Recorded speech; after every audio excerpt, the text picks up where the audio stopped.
पढ़ने वाले हैं कक्षा 11 के ज्योग्राफी यानी कि भूगोल के चैप्टर 5 और 6 के ऐसे 40 एमसीक्यू करने जा रहे हैं जो हर हाल में आपके एग्जाम में आते हैं और इस बार भी आएंगे। साथ ही आप लोग को बोलना चाहते हैं एक बार अपने दोस्तों के साथ जरूर शेयर कर दीजिए और हमारे चैनल में पहली बार आए तो सब्सक्राइब के बेल आइकन को प्रेस कर दीजिए। तो चलिए देर ना करते हुए स्टार्ट करते हैं। साथ ही आप लोग को क्या करना है, एक बार से नहीं होता है, दोबारा देख लीजिए, स्किप करके देखिएगा तो आपका परीक्षा में नंबर स्किप हो जाएगा। तो आप लोग क्या कीजिए, तो एकदम निश्चिंत होकर देखिए और एक बार से नहीं होता दो बार देखिए ताकि आप लोग का दिमाग में फिट हो जाए। तो चलिए स्टार्ट करते हैं देर ना करते हुए। यहाँ पर देखिए पहला क्या है चैप्टर, हम लोग को 5 नंबर चैप्टर से स्टार्ट कर दिया है क्योंकि हम लोग 3, 4 पढ़ चुके हैं। ठीक है, चैप्टर का नाम देख पा रहे हैं आप लोग, क्या है कि खनिज एवं सेल। ठीक है, हम लोग 3, 4, 1, 2 पढ़ चुके हैं, तो इससे भी पहले नहीं देखे तो देख लीजिए। ठीक है, ताकि आप लोग का एक भी क्वेश्चन छूटने नहीं देंगे, बोले ना।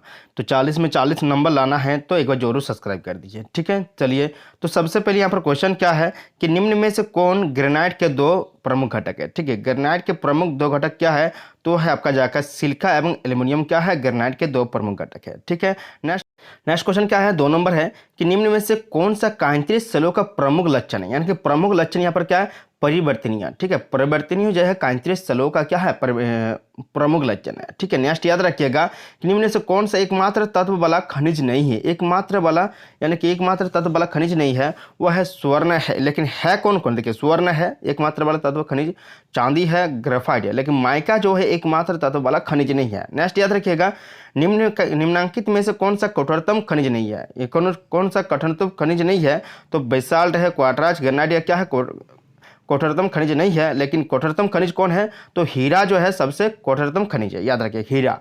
नेक्स्ट याद रखिएगा निम्नांकित में से कौन सा सेल अवसादी नहीं है, यानी कि अवसादी सेल नहीं है, वह है आपका टाइलाइट जो है, टाइलाइट जो अवसादी सेल नहीं है। नेक्स्ट याद रखिएगा रासायनिक विधि से निर्मित परतदार चट्टान का उत्तम उदाहरण है। परतदार चट्टान का देखिए रासायनिक विधि से उत्पन्न या निर्मित किया जाता है, यानी कि निर्माण किया जाता है। ठीक है, उसको क्या कहते हैं, जिप्सम कहते हैं। जिप्सम जो है यह रासायनिक विधि से निर्मित परतदार चट्टान उत्तम उदाहरण है। ठीक है, नेक्स्ट क्वेश्चन क्या, हीरा कांतिज चट्टान है, इसका मूल रूप क्या है। देखिए हीरा क्या है, एक कांतिज चट्टान है और इसका मूल रूप क्या है, तो कोयला है। ठीक है, क्या है, तो कोयला है। नेक्स्ट याद रखिएगा 8 नंबर निम्नांकित में कौन सी अवसादी सेल है, यानी कि यहाँ पर साफ साफ पूछा गया कि अवसादी सेल कौन है इनमें से, तो यह है बलुआ पत्थर जो है वह अवसादी सेल है। ठीक है, नेक्स्ट याद रखिएगा अम्लीय अग्नि चट्टान का उत्तम उदाहरण है, अम्लीय अग्नि चट्टान का उत्तम उदाहरण है तो डोलेराइट। ठीक है, डोलेराइट जो है यह क्या है, अम्लीय अग्नि चट्टान है, डोलेराइट। नेक्स्ट याद रखिएगा चट्टानों के रूपांतरण का कारण है, तो चट्टानों के रूपांतरण का कारण किस लिए है, दाब तथा तापो दोनों के कारण। ठीक है, दाब और ताप दोनों के कारण क्या होता है, चट्टानों का रूपांतरण होता है।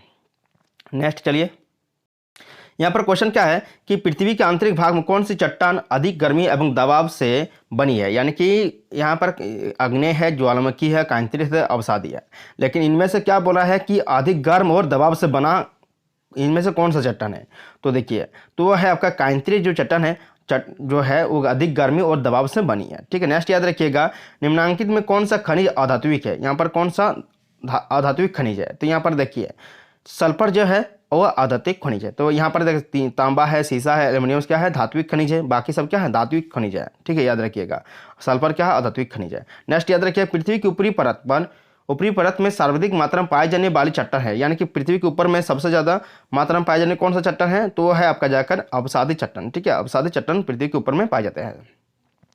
नेक्स्ट याद रखिए डैश खनिज तरल अवस्था में पाए जाते हैं, यानी कि डैश खनिज तरल अवस्था में पाए जाते हैं, वह है पेट्रोलियम जो है तरल अवस्था में पाए जाते हैं। निम्नलिखित में से कौन चट्टान अवसादी नहीं है, यहाँ पर साफ साफ लिखा है कौन चट्टान जो अवसादी चट्टान नहीं है, वो है आपका जो स्लेट क्या है, यह अवसादी चट्टान नहीं है। यहाँ पे सेल क्या है, अवसादी चट्टान है, खड़िया क्या है, अवसादी चट्टान है, चूना पत्थर क्या है, अवसादी चट्टान है। नेक्स्ट याद रखिए चूना पत्थर का रूपांतरण रूप है, चूना पत्थर का रूपांतरण रूप क्या है, तो संगमरमर। ठीक है, संगमरमर। नेक्स्ट याद रखिएगा कि निम्नांकित में कौन सा रूपांतरित चट्टान है, रूपांतरित चट्टान कौन सा है, तो ग्रेफाइट क्या है, रूपांतरित चट्टान है। ठीक है, ग्रेफाइट। नेक्स्ट याद रखिएगा कौन सा चट्टान गर्म द्रव के ठंडा होने से बनता है, यानी कि गर्म द्रव के ठंडा होने से बनता है, वह है बसाल्ट। जो बसाल्ट है गर्म द्रव के चट्टान जो है वह मतलब लावा से वो ठंडा होने के कारण क्या होता है, बसाल्ट का निर्माण होता है। ठीक है, पेट्रोलॉजी में अध्ययन होता है, तो पेट्रोलॉजी में किस चीज़ का अध्ययन होता है? विभिन्न सेलों का, ठीक है, विभिन्न सेलों का पेट्रोलॉजी में अध्ययन होता है, या विभिन्न सेलों का अध्ययन क्या कहलाता है? तो पेट्रोलॉजी कहलाता है। याद रखिए पेट्रोलॉजी क्या है? तो विभिन्न सेलों का अध्ययन है, या आपको पूछ सकता है विभिन्न सेलों का अध्ययन क्या कहलाता है? तो पेट्रोलॉजी कहलाता है। नेक्स्ट क्वेश्चन क्या है कि इनमें से कौन रूपांतरित चट्टान है? यानी कि रूपांतरित चट्टान क्या है? हीरा क्या है? रूपांतरित चट्टान है, ठीक है। बाकी सब क्या है? रूपांतरित चट्टान नहीं है। ग्रेनाइट, चूना पत्थर, बुलवा पत्थर, ये सब क्या है? रूपांतरित चट्टान नहीं है। नेक्स्ट याद रखिएगा, कोयला तथा पेट्रोलियम डैश प्रकार के चट्टानों में पाया जाता है। देखिए कोयला तथा पेट्रोलियम जो है वो अवसादी चट्टानों में पाया जाता है, ठीक है। नेक्स्ट याद रखिएगा, रूपांतरित चट्टानों की उत्पत्ति होती हुई है, तो रूपांतरित चट्टान की उत्पत्ति कैसे हुई है?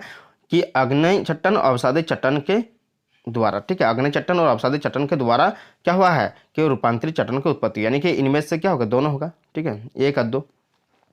नेक्स्ट क्या है? माइका का उपयोग होता है। तो देखिए माइका का जो उपयोग होता है विद्युत उपकरणों में, ठीक है, विद्युत उपकरण बनाने के लिए माइका का उपयोग होता है। नेक्स्ट याद रखिएगा कि अग्नि चट्टान की रचना होती है, तो अग्नि चट्टान की जो रचना है मैग्मा तथा लावा के ठोस बनने में, यानी कि मैग्मा तथा लावा के ठोस बनने में किसका उपयोग होता है? तो अग्नि चट्टान की रचना होती है, ठीक है। मैग्मा तथा लावा जैसे ही ठोस बन जाते हैं तो अग्नि चट्टान बन जाते हैं, ठीक है। याद रखिएगा कि 25 नंबर है कि यहाँ पर देखिए भारत में कोयला के सबसे अधिक भंडार कहाँ पाए जाते हैं? देखिए उड़ीसा और झारखंड में सबसे ज़्यादा कहाँ क्या पाया जाता है? तो कोयला का भंडार पाया जाता है, ठीक है। हमारा अपना झारखंड में क्या पाया जाता है? ज़्यादातर कोयला पाया जाता है, ठीक है। नेक्स्ट क्वेश्चन क्या है? भू आकृतियाँ प्रक्रिया, ठीक है। हम लोग 6 चैप्टर से देखेंगे, जितने भी प्रश्न है आपको पढ़ना है साथ ही बिना स्किप करते हुए। तो सबसे पहले क्या क्वेश्चन है कि जल आयोजन प्रक्रिया, यानी कि साफ साफ लिखा है कि देखिए भू आकृति प्रक्रिया, यानी कि भू आकृति प्रक्रिया में पहला क्वेश्चन है जलायोजन प्रक्रिया निम्नलिखित पदार्थों में से किस प्रभावित करती है? यानी कि जलायोजन प्रक्रिया जो है तो इसमें से लवण को क्या करती है? प्रभावित करती है, ठीक है। नेक्स्ट क्वेश्चन क्या है?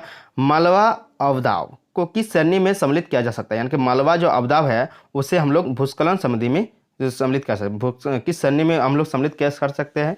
तो उसे हम लोग भूस्खलन श्रेणी में सम्मिलित कर सकते हैं, ठीक है। नेक्स्ट याद रखिए, निम्न में से कौन सा अंतर्जनिक बल, यानी कि अंतर्जनिक बल उनमें से कौन सा है? तो पर्वत निर्माणकारी बल, ठीक है, पर्वत निर्माणकारी बल जो है अंतर्जनिक बल है। नेक्स्ट याद रखिएगा कि निम्नांकित में से कौन सा भू आकृति प्रक्रिया का कारक नहीं है? तो भू आकृति प्रक्रिया का कारक नहीं है, वह है भूकंप जो है भू आकृति प्रक्रिया का कारक नहीं है। नेक्स्ट याद रखिए, मृदा के निर्माण में रूप में महत्वपूर्ण कारक है, यानी कि मृदा के निर्माण के रूप में महत्वपूर्ण क्या कारक है? वह है जनक पदार्थ, ठीक है। जनक पदार्थ जो है मृदा के निर्माण के रूप में महत्वपूर्ण कारक है, ठीक है। देखिए यहाँ पर क्या है कि मृदा के निर्माण के रूप में महत्वपूर्ण कारक है जनक पदार्थ जो है वह है मृदा के रूप में निर्माण में महत्वपूर्ण कारक है, जिससे मृदा बनता है, तो जनक पदार्थ हो जाएगा। रासायनिक अपक्षय अधिक प्रभावी होता है, यानी कि रासायनिक अपक्षय जो किसमें अधिक प्रभावी होता है? वह है चूना पत्थर से अधिक प्रभावी होता है, ठीक है। नेक्स्ट क्या है? रासायनिक अपक्षय में सम्मिलित है, तो रासायनिक अपक्षय में क्या सम्मिलित है? तो ऑक्सीकरण सम्मिलित है। नेक्स्ट याद रखिएगा, चट्टानों का टूटकर अपने स्थान पर ही पड़े रहना क्या कहलाता है? यानी कि चट्टान जब अपने स्थान पर टूटकर यदि पड़े रहते हैं उसके क्या कहते हैं? तो अपक्षय कहते हैं। क्या कहते हैं? तो अपक्षय कहते हैं, याद रखिएगा। मृदा का निर्माण किस प्रकार क्रिया द्वारा होता है? देखिए मृदा का जो निर्माण होता है, यानी कि मृदा का बनना जो है किस क्रिया द्वारा होता है? तो वह है अपक्षयिक प्रक्रिया के द्वारा, ठीक है। नेक्स्ट याद रखिएगा, क्षारीय मृदा का निर्माण किन क्षेत्रों में होता है? तो क्षारीय मृदा का निर्माण जो है आपका जाकर कम वर्षा वाले क्षेत्र में होता है। नेक्स्ट याद रखिए, लोहे में जंग लगना क्या कहलाता है? यानी लोहे में जो जंग लगता है उसे ऑक्सीकरण कहते हैं। क्या कहते हैं? ऑक्सीकरण। अपक्षय का प्रमुख अभिकर्ता है, तो अपक्षय का प्रमुख अभिकर्ता है आपका जाकर ताप। क्या है? अपक्षय का प्रमुख अभिकर्ता, ठीक है। नेक्स्ट क्वेश्चन क्या?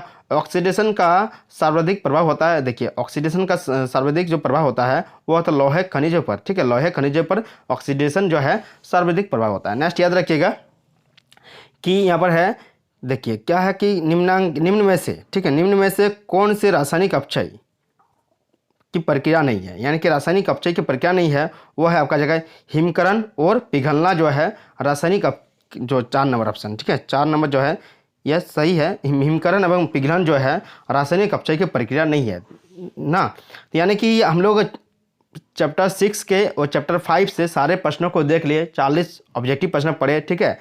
तो बिना स्किप करते हुए पढ़ना है, साथ ही हमारे CSN स्टडी चैनल को क्या करना है? बाकी सभी के साथ शेयर करना है, ताकि आप लोग का 40 में 40 नंबर लाना चाहते हैं तो कमेंट बॉक्स में जरूर कमेंट कीजिएगा। सर हम लोग को और भी जितने भी चैप्टर है सारे के चैप्टर वाइज करा दीजिए, ताकि हम लोग को 40 में 40 नंबर ला सके, क्योंकि हम लोग का तैयारी नहीं हुआ है। तो आप लोग प्लीज़ तैयारी कर दीजिए।